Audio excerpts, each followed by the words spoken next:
Hello, in this video I'm gonna show you how to turn on and off the Ultra Battery Saver on Xiaomi 14T and 14T Pro.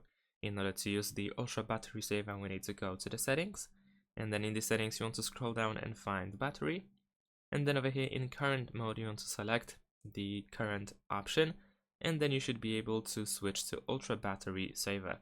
Then you will have the information about the Ultra Battery Saver, that it restricts most power consuming features and decreases your device's performance in order to leave basic functionality like calls, messages, and so on and so forth for as long as possible.